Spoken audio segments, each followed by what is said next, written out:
Hello folks, it's me, RH131, and we're back again playing some World of Tanks Blitz. Today we're going to be playing in the Tier 10 German medium tank, the Leopard 1.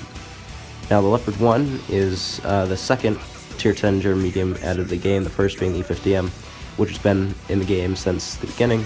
This tank was added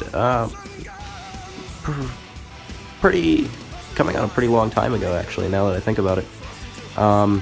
I've been playing this game since it came out, basically, right after the end of the beta test. So when I started, there was only 3 tanks in each line. You had 1 med, 1 tank destroyer, and 1 heavy tank, for a total of 9 tier 10s, basically. And over time, they consistently added more. This tank was added, I believe it was after the mouse line, and I believe it was before they added the 140 and the second line of Russian heavies, if I remember correctly. It's somewhere around that. I don't know the date exactly. Anyways, that's not important now. It's in the game, and it's a very good tank, actually. I like it a lot better than the Leopard prototype, mainly because when I get hit and I inevitably take damage, I don't lose my ammo rack every 5 seconds, which is always nice. Now, this game is on Desert Sands. The entirety of both teams basically are out in the desert, and it's basically open gunfight around that center area. They've got 2 heavies, Mouse, 215B. I bait the shot from 215B there. I was trying to get a shot on him, but Leopard gun depression is pretty decent. It's not great, it's not terrible, so I wasn't able to get the shot down on him, but I baited him into firing, which I guess win some, lose some.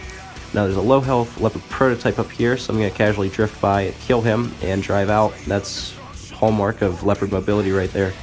And I was about to drive by this mouse, put one to him. Unfortunately, I let the auto aim do it, and it auto aimed onto the angled side of his turret, which at that angle, it's a mouse turret, it's not going to go through. No matter what you fire at it, I should have aimed that shot a little bit better. And speaking of shots, I should have aimed better. This one, as you can see, there's a little ridge there, and I tried getting the shot off before I went to it, but too late. And now I see that there's a low health T-54 over here, and judging by his hit points, he is a stock T-54, so he can only be using the 100mm gun from the T-44 at the most. And we're probably going to take a hit from him here, and I was right about that, and luckily I'm going to be able to finish him off because the Leopard's reload is very good. I use a gun rammer, a vertical stabilizer, and coated optics on this tank for his best performance, mainly of the gun, as I can get, because the gun is really your main weapon in this tank, your main ace card. The gun, the mobility, because there is no armor, and that's the damage is, I mean, it's a 105, so it's got good damage for medium, but you're not going to get the same. You're going to get pretty close to the DPM you get on a Russian tank, but it's not there per se. It's just a little under. Now, the Leopard has no armor whatsoever, but what it does have is the speed of the gun. And the speed limit on this tank is 65 kilometers an hour. That's not including the upgrades you can get on it. You can probably push that up to around between 65 to 68, depending on what skills you can mount on it. Now, the gun is, for lack of a better word, amazing. You've got a base amount of around 9 or almost 10 rounds a minute, and it's basically, you can only get that better with crew skills and equipment. So continuing on, that game obviously win, finishing off the T-54 at the end there with a ram. Don't really want to be doing that too much. I only did it because he was the last tank alive and there was no chance of him surviving it. And so really what you want to be using in this tank is your mobility to get to a position you can't be shot back from, and just using the gun to do what it does best, that's shoot. Now the gun's penetration is pretty good. You got average of 268mm with your armor piercing, composite rigid, APCR. You've got a 330 average with your heat, and that's pretty good.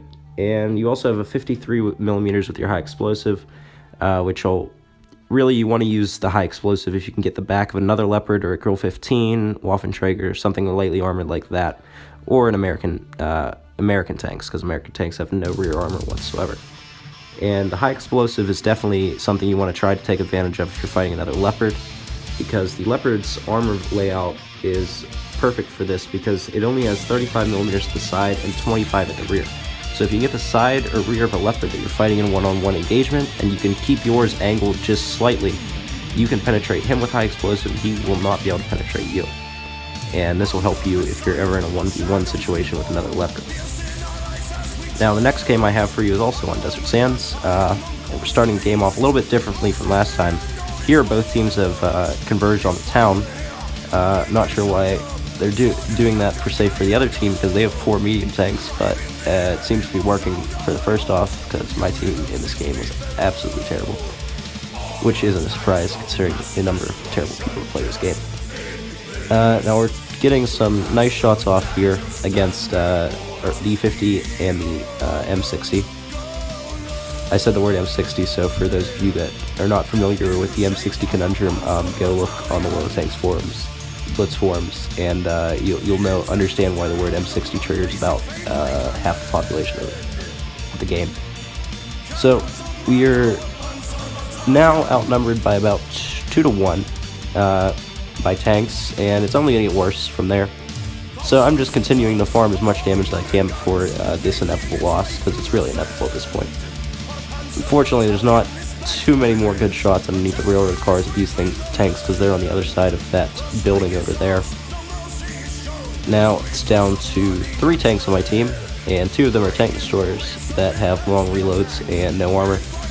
And this T-62 has decided to actually try and kill me at this point, and I put one into him, and then I did not put the second one into him. I think it went a little bit too far to the right, and took out my ammo rack, so I'm going to get out of there. I'm going to try and fall back to support the Death Star here, but at this point he's dead, and there's really, it's going to be a 1v5 situation actually no, I'm sorry, 1v5, because he killed the M60, which is not actually, if he was thinking a little bit more, he should have shot the E50M, because the M60 was a one-shot for me, so for him to use his alpha to kill a tank that had about 300 hit points was probably not the wisest decision there. He should have killed the E50, because he was on more hit points, because I could have easily dealt with the M60 in one shot.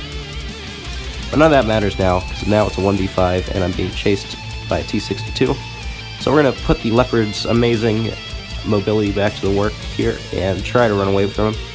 I've got my turret stuck out to the side because it's easier for me to use my lookout bar when I'm not having it to the front, to the rear or something.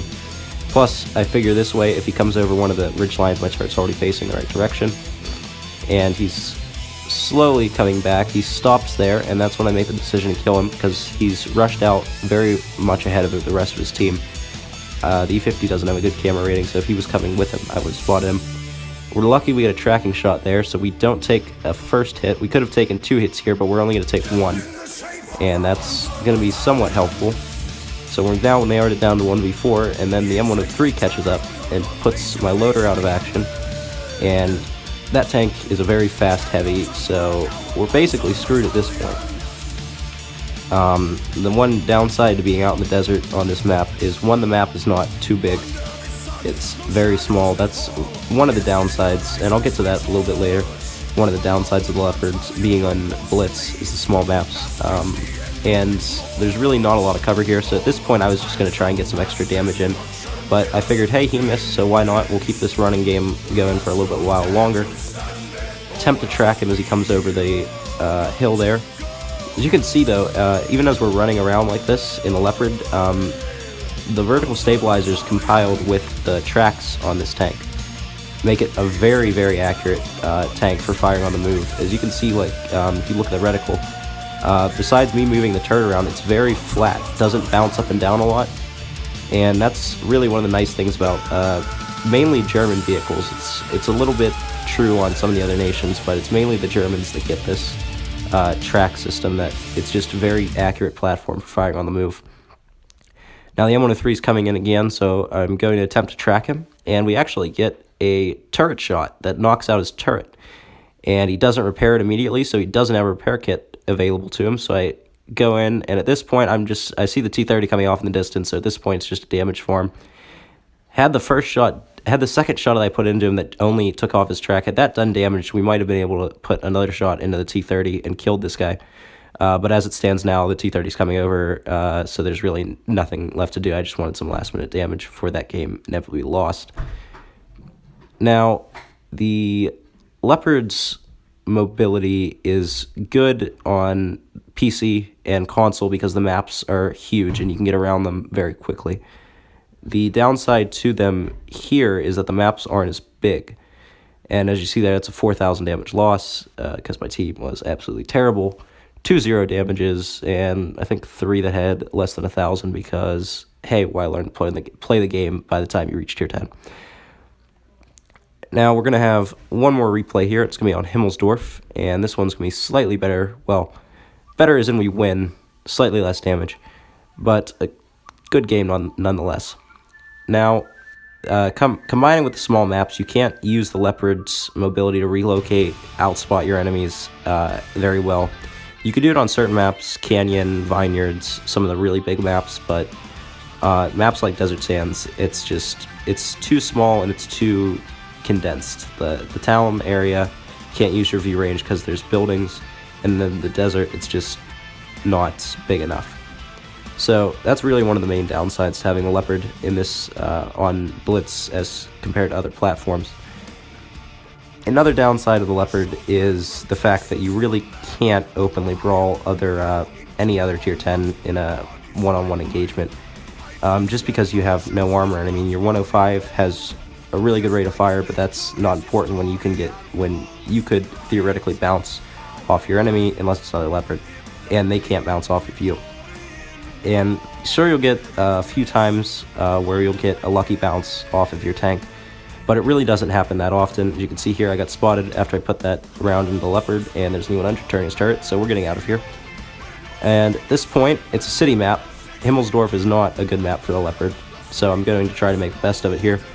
And I've seen that their entire team, save for one IS-7, where's that IS-7? Oh, he's right there. They've all gone to the railroad tracks at the south end of the map. No, I'm sorry. West, that's what it is. I don't usually tell those directions on the minimap, I just go by up, down, left, right. Now, we've got this IS-7 distracted, and he's going to rush us. He should not have done that. He definitely should not have done what he's doing here. The Leopard's a very big tank, and it's very awkward to circle a tank in a Leopard, especially in tight quarters like this, but the IS-7's doing everything wrong. I mean, he tried to back into that wall, but now he's just coming out. He's coming into the middle of the road. He's giving me every opportunity to get behind him, and he's really not doing... He should have just backed into a wall and sat there. Now, speaking of lucky bounces, I bounced a Leopard off my side and or rear. I couldn't exactly tell where that came from, but that doesn't really matter. We managed to finish off the IS-7. There's a free 2,050 hit points of damage, and it looks like this game's over. There's 2 tanks left. One of them is on 4 hit points. There's the Jagdpanzer that's not on 4 hit points, and we've got his back, so we're going to farm some damage. My FPS sort of killed itself there, so that shot missed. But we're going to reload, put one into him, and we're going to reload, put another into him, then this game's going to be over. So it's basically what you want to do in the Leopard is you want to find the weaknesses in how the enemies deployed themselves. If they all go one direction, you want to try to find an area that you can get shots on all of them without coming under fire, whether that mean remain unspotted, which is the best option, or just have some cover between you and them. If you start attracting attention from enemy mediums, run. You don't want to try and brawl them unless they're about 50% lower health than you, and even then you're going to take a lot. So you just want to use your gun and your mobility to make the most out of this tank. And that's going to be the review for this morning. I'm going to see if I can get another review out tonight. I love this iPhone. It records and edits the videos much faster than my iPad mini did. So I'm going to see if I can get another one out later be out later this afternoon, around this evening.